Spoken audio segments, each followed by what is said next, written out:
എൻ്റെ സിനിമയിൽ കലാഭവൻ മണിയാണ് നായകനാവാനിരുന്നത്. ഞാൻ മാക്ടിയുടെ ജനറൽ ബോഡിയിൽ ഒരു പ്രസംഗം നടത്തി. ആ പ്രസംഗം എന്ന് പറയുന്നത് ചുവരുണ്ടെങ്കിലേ ചിത്രം വരയ്ക്കാൻ പറ്റൂ, അതുകൊണ്ട് നമ്മൾ കാശ് മുടക്കുന്ന നിർമ്മാതാക്കളുടെ വേണം നമ്മൾ നിൽക്കാൻ, അല്ലാതെ ഈ താരങ്ങളുടെ പുറകെ നമ്മൾ നടക്കാൻ പാടില്ല എന്ന് പറഞ്ഞ് ഞാൻ പ്രസംഗിച്ചു. ആ പ്രസംഗം ഈ കുട്ടിത്തം മാറാത്ത ഒരു പ്രകൃത ഷാജി കൈലാസിൻ്റെ. അയാൾ ഇവിടെ ഇരുന്നുകൊണ്ട് ഹൈദരാബാദിലുള്ള മണിക്ക് ഫോണിലൂടെ കേൾപ്പിച്ചു കൊടുത്തു ദിനേശ് പ്രസംഗിക്കുന്നത്. അയാൾ എനിക്ക് പാരവെച്ചതല്ല, പാരവെച്ചാണെങ്കിൽ അയാൾ രഹസ്യമായിട്ട് അത് കഴിയുമ്പോൾ അണക്കിയില്ലേ. അയാൾ ആ പ്രസംഗം മുഴുവൻ കേൾപ്പിച്ചു കൊടുത്ത് മണിക്ക് വയറ് നിറച്ച് അത് കിട്ടിയെന്ന് മനസ്സിലായപ്പോൾ ഫോൺ കൊണ്ടത് ഇരിക്കുന്നുണ്ട്. നമുക്ക് മണിയില്ല. അത് ഈ കുട്ടിത്തം മാറാത്തോണ്ട് പറ്റുന്നൊരു കുഴപ്പമാണ്. അപ്പോൾ മണി എന്നോട് കയറി ചൂടായി. സുരേഷ് ഗോപി ചേട്ടൻ ആശുപത്രി കിടക്കുമ്പോൾ ഗണേശ് ചേട്ടൻ്റെ കാറിൽ യാത്ര ചെയ്ത ഒരൊറ്റ പരിചയം വെച്ചല്ലേ ഞാൻ നിങ്ങൾക്ക് ഡേറ്റ് തന്നത്.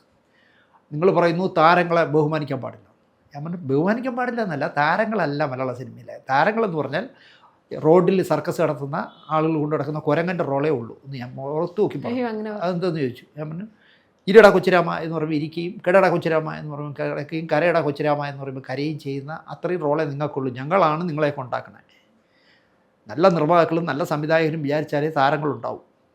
അതുകൊണ്ട് ഞാൻ നിങ്ങളോടൊരു കഥ പറഞ്ഞു, നിങ്ങൾക്ക് ആ കഥ ഇഷ്ടപ്പെട്ടു, നിങ്ങളിപ്പോൾ വാങ്ങുന്നതിനേക്കാൾ ഇരട്ടി പൈസ എന്നോട് ചോദിച്ചു, ഞാൻ തരാമെന്ന് പറഞ്ഞു. ഇത്രയേ ഉള്ളൂ, ഗീവ് ആൻഡ് ടേക്ക്.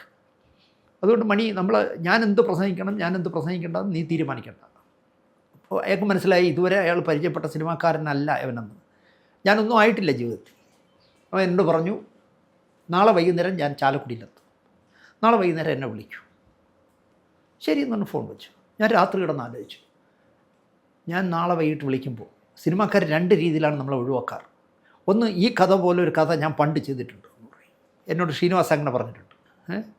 ഇതുമായിട്ട് വിദൂര സാമ്യമുള്ളൊരു സിനിമ ഇതാ വരാൻ പോണെന്ന്, മണി ബാക്ക് പോളിസി എന്ന് പറഞ്ഞു. ഞാൻ ചെന്ന് സിനിമ കണ്ടപ്പോഴേ 5 കിലോമീറ്റർ അകലം പോലും ഇല്ല കഥയ്ക്ക്. അപ്പോൾ എന്നെ ഒഴിവാക്കാൻ ശ്രീനിവാസ് ചേട്ടൻ എന്നോട് പറയാൻ വയ്യ, അതുകൊണ്ട് ഇങ്ങനെ പറഞ്ഞത്. അല്ലെങ്കിൽ പറയുന്നത് പ്രതിഫലം ഇരട്ടി കേൾക്കും. അല്ലെങ്കിൽ ഈ വർഷം ഡേറ്റ് ചോദിച്ചാൽ എന്നോട് പറയുന്നത് 2030 തരാം എന്ന് പറയും. അങ്ങനെ ജയറാമിൻ്റെ ഒരിക്കൽ പറഞ്ഞു 3 വർഷത്തേക്ക് എൻ്റെ ഡേറ്റ് ഇല്ല, 3 വർഷം കഴിഞ്ഞാൽ മതിയാ ശാന്തി എന്ന് ചോദിച്ചു. ഞാൻ 3 വർഷം കഴിഞ്ഞ് നീ ജീവിച്ചിരിക്കുന്നത് എന്താ ഉറപ്പെന്ന് കേട്ടോ. അതായത് ഫീൽ ചെയ്തു.